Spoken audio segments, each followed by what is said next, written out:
Today TV Medak district staff reporter Mohammed Qutbuddin. Congress పాలనలో అభివృద్ధి, గ్రామ పంచాయతీ భవనానికి భూమి పూజ. మెదక్ ఎమ్మెల్యే మైనంపల్లి రోహిత్రావు. రామాయంపేట మండలంలో లక్ష్మాపూర్, వెంకటాపూర్ ఆర్ గ్రామాలలో అభివృద్ధి కార్యక్రమాలు. మెదక్ ఎమ్మెల్యే మైనంపల్లి రోహిత్రావు మాట్లాడుతూ, కాంగ్రెస్ పాలనలో సంక్షేమ పథకాలు, అభివృద్ధి మా లక్ష్యం అని ఆయన అన్నారు. ఆర్ వెంకటాపూర్ గ్రామంలో అభివృద్ధి కార్యక్రమంలో ఫారెస్టులో పిట్టలవాడ రోడ్డు సౌకర్యం చేయాలని, గ్రామానికి 30 నుంచి 40 లక్షల నిధులు కావాలని, గ్రామంలో డ్రైనేజీ సమస్య, రోడ్డు సమస్య పరిష్కారం, అంగన్వాడీ స్కూలుకు 10 లక్షల మంజూరు, భూమి పూజ చేశారు. సర్పంచ్ ఉమారాణి సంజీవరెడ్డి ఎమ్మెల్యేను కోరారు. గ్రామ పంచాయతీ భవనానికి 20 లక్షల నిధులతో శిలాఫలకం ప్రారంభించారు. ఈ కార్యక్రమంలో మాజీ సర్పంచ్ మహేందర్ రెడ్డి, కౌన్సిలర్ గజవాడ నాగరాజు, దేవుని రంజిత్, శ్రీధర్ రెడ్డి, గూగులోతు రవి, మాజీ కౌన్సిలర్ దేమే యాదగిరి, రమేష్ రెడ్డి, కాంగ్రెస్ కార్యకర్తలు తదితరులు పాల్గొన్నారు. ఉద్దేశంతో ఇవాళ నేను మీ ముందుకు రావడం జరిగింది, మన గ్రామానికి రావడం జరిగింది. ఈ విషయం మీరు గుర్తుపెట్టుకోవాలని చెప్పి తెలియజేసుకుంటా ఉన్నా. ఇవాళ మరి మన గ్రామ పంచాయత్ భవనం శంకుస్థాపన చేసుకోవడం చాలా చాలా మరి సంతోషదాయకం. ఇటువంటి అభివృద్ధి, సేవా, సంక్షేమ కార్యక్రమాలు మరెన్నో భవిష్యత్తులో చేసుకుంటూ మన వెంకటాపుర గ్రామంని కానివ్వండి, మన రామాయణపేట మండలిని కానివ్వండి బ్రహ్మాండంగా అభివృద్ధి, సేవా, సంక్షేమంలో ముందుకు తీసుకుపోతా అని చెప్పి మీ అందరు కూడా ఇంకొకసారి మాటిస్తూ, మరి ఇంకొక విషయం మీరు గుర్తుపెట్టుకోవాలి. మన పట్టణం నుంచి మన గ్రామానికి వస్తుంటే కనీసం ఇంతకుముందు లైట్లు కూడా లేకుండే, రోడ్డు మీద లైట్లు కూడా లేకుండే. అట్లాంటిది అలా బ్రహ్మాండంగా లైట్లు పెట్టుకున్నాం. పక్కనే మరి 200 కోట్లతోటి 20 ఎకరాలలో బ్రహ్మాండంగా యంగ్ ఇండియా ఇంటిగ్రేటెడ్ స్కూల్ కూడా తెచ్చుకున్నాం. ఇది మన పిల్లలు చదువుకోవడానికి స్కూల్ కూడా తెచ్చుకోవడం జరిగింది. మరి అదే కాకుండా ఇలా ప్రతి ఒక్కరు కూడా మరి మా మహిళా సోదరుమణులు బాగుండాలా, మా యువకులు బాగుండాలా, మా వెంకటాపురం గ్రామ కుటుంబ సభ్యులు బాగుండాలనే ఒక ఉద్దేశంతో ప్రతి ఒక్కరికి కూడా ఇలా సన్నబియ్యం ఇస్తా ఉన్నాం. సన్నబియ్యం వస్తున్నాయా? సన్నబియ్యం వస్తున్నాయి, రేషన్ కార్డులు వస్తున్నాయి, ఇంద్రమ్మ ఇల్లులు వస్తున్నాయి. కరెంటు బిల్ కడుతున్నారు ఎవరన్నా? ఒక్కోళ్ళు కూడా కరెంటు బిల్ కడతలేరు. ఇవన్నీ కూడా మరి గత 10 ఏళ్లలో ఇంతకు ముందున్న ప్రభుత్వం, ఇంతకు ముందున్న పాలకులు అభివృద్ధి చేయలే, ఏం చేయలే. మోసం లక్షల రూపాయలు అప్పులు చేసి ఈ రాష్ట్రాన్ని అప్పుల పాలు చేసి వెళ్ళిపోయారు. ఈ విషయం మీరు గుర్తుపెట్టుకోవాలని చెప్పి తెలియజేసుకుంటా ఉన్నా. నిజం కదా ఈ విషయం? నిజమే కదా. పూర్తిగా తెలంగాణ రాష్ట్రాన్ని, మరి ధనిక రాష్ట్రం ఉన్న తెలంగాణ రాష్ట్రాన్ని మరి మన సోనియమ్మ 2014లో తెలంగాణ ఇచ్చింది. అప్పుడు ధనిక రాష్ట్రం ఉండే. అంటే ఈ ఒక్క రాష్ట్ర సంపదతోటి 2 రాష్ట్రాలు నడుస్తుండే, ఇది మళ్ళీ ఆంధ్రప్రదేశ్. అట్లాంటిది మరి మన తెలంగాణ ఇచ్చినాక అంత సంపద ఉంటే ఎన్ని పనులు చేయాలా? వీళ్ళు ఏం చేసిరు 10 ఏళ్లలో అంటే మొత్తం దోచుకోవాలా, దాచుకోవాలా.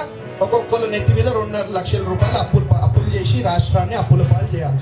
వీళ్ళకేమో సొంత విమానాలు, ఫామ్ హౌస్లు, ఎకరాల భూమి, పెద్ద ఇల్లులు, వాళ్ళ జేబులు నింపుకురు తప్ప ప్రజలకు ఏం చేసింది లేదు. ఈ విషయం మీరు గుర్తుపెట్టుకోవాలని చెప్పి తెలియజేసుకుంటా ఉన్నా. ఇవాళ ఏ గ్రామంకి పోయినా మనకి ఏ ఇల్లులు కనిపిస్తాయి? ఇంద్రమ్మ ఇల్లులు కనిపిస్తాయి.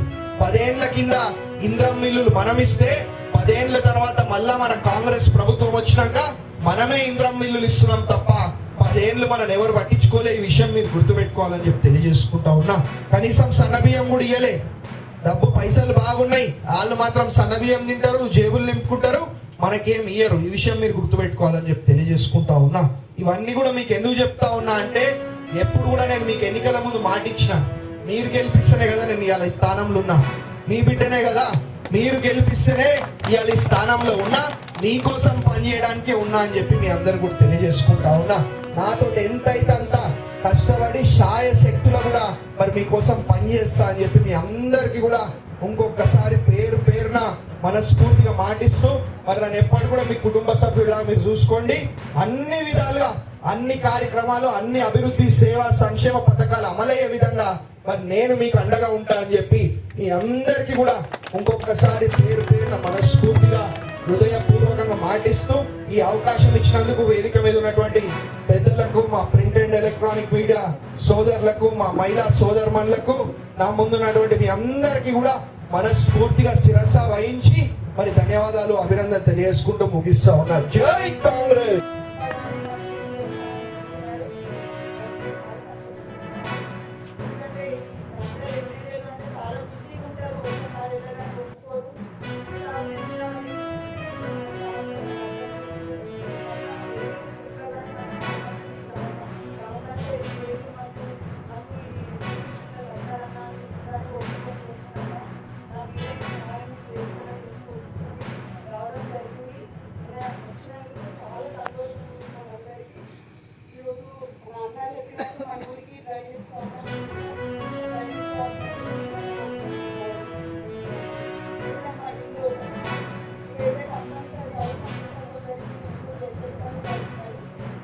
ఎప్పుడు కంప్లైంట్ అయితే మళ్ళీ ఎప్పుడు వస్తాయని ఇంట్లో వాళ్ళంతా చాలా ఇబ్బంది. వాళ్ళ వర్షాకాలం వచ్చినాక వాళ్ళ హాస్పిటల్కి వెళ్ళడానికి కూడా ప్రాబ్లం ఉంది.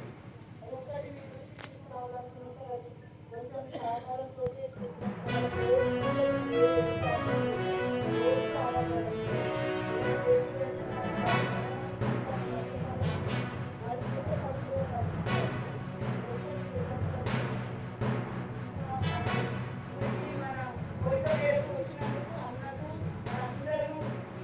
హృదయపూర్వక నమస్కారాలు తెలియజేసుకోవాలి.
Congress!